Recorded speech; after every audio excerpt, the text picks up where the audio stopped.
So this is the key for Form A of the quiz. So you can see the point values for each of these, and this should correspond to your comments.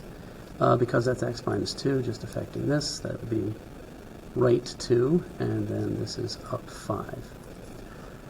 Because of the opposite, outside the whole function, which is a square root function, it's reflected over the x-axis. Of course, first it's been shifted left 3. Same here, first shifted right 6. Technically, this is a vertical stretch by a factor of 1/4, or a vertical compression by a factor of 4. And then this is up 9. Here we have 3 things going on. It's only worth 2 points. I only actually looked at 2 of those things to be accurate. Leftward shift of 1, and then you mentioned a vertical stretch of 3, or if you mentioned a reflection over x-axis, you would have gotten full points. Okay. F minus g of x, so 2x minus 5. These parentheses here are very important. So you have a positive 2x. You're subtracting the x squared, which makes it negative, but you're also subtracting the negative 1, which is the same as adding. So the final answer is on negative x squared plus 2x minus 4. So same.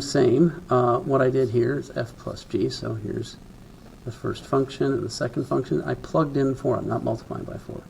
So 2 times 4 is 8, minus 5 is 3, plus 4 squared is 16, minus 1 is 15, for a grand total of 18. All right. Now, moving right along, same idea here. F of g of x. I mean, I'm taking g and plugging it in. So it's 2 times whatever g is, minus 5. Please don't forget to distribute. That becomes a negative 2, not a negative 1. Negative 2 minus 5 is negative 7. All right. Finding the inverse. I'll run through the steps of this. But basically what I did was, the final answer should be x plus 7 over 2. Or you could write 1/2 x, or x over 2 plus 3.5. That would have worked. 2y minus 7. You have to add 7. And then divide by 2. So that's how we got our inverse. Same idea here. X minus 5 over 3. So the x is already where we want it. So when we're doing the solution, minus, this is the joy of being left-handed when we do these sort of things. I'm going to multiply both sides by 3 first. Then I'm going to add 5. Remember, it's all about the opposite, so that's how I end up with that. Same idea here. X equals 5y cubed plus 9. Subtract 9. Then divide the whole mess by 5.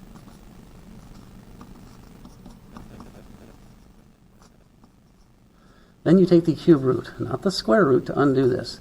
So you get the cube root of... Now another thing that I saw that I did not necessarily dock people for was when you're taking the cube root, you're taking the cube root of everything. So extend your cube root so it covers this, okay? This is not the same as just taking the cube root of the top over 5, okay? Now the last page, well, the only other page to this, this is worth 3 and this is worth 5 points. You got a point for the domain, right? X squared minus 5 is going to be here. What I did is I included 0, so I went that way, starting at 0 to the positive infinity. If you put down the y values, that's not correct. It's 0, as in the vertex. Or if you gave me an interval that would cause this thing not to be 1 to 1, that's a problem. To undo this, most people didn't have too much trouble with this. You add 5, then you take the square root, which is how we get the inverse. Okay? This next one was a little bit more difficult. If you look at this, it's been shifted 2 to the left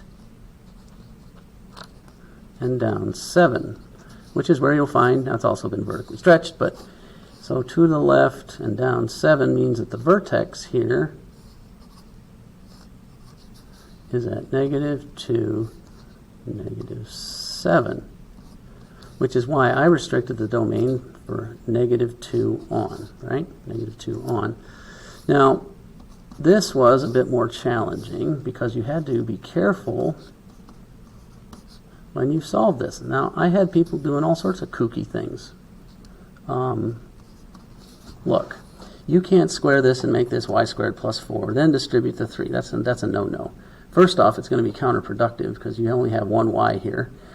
If you remember to actually distribute this correctly, y plus 2 times y plus 2, and got y squared plus 4y plus 2, then you have too many y's to fool with.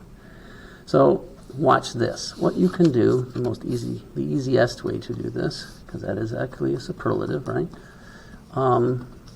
is to first kick the 7 out because it's the last thing happening, then kick the 3 out because it's the next to last thing happening, right? Then, well, you got to work your way in, right, from the outside in, so you need to get rid of the squared. So you take the square root of the whole enchilada, or in this case, the whole of the quantity x plus 7 divided by 3. So notice how we're slowly peeling away the layers. And then we subtract 2. So the final answer is, now remember, x plus 7 over 3 is underneath this, the whole thing is underneath the square root time. Then we subtract square root sign, and then we subtract 2, which is why our final answer looks like that. So that's it.